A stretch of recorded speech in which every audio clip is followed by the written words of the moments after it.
Po analogiji, kada telefoniramo, moramo da unesemo precizan skup brojeva da bismo došli do bića sa kojim želimo da kontaktiramo. Ako je broj pogrešan, nećemo uspostaviti vezu. Ali ako znamo brojčani kod, onda je veza jednostavna.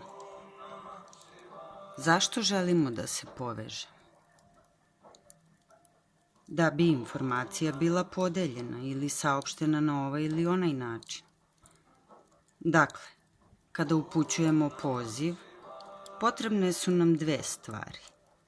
Namera da prenesemo ili primimo informaciju drugog bića i ispravan numerički kod za uspostavljanje veze.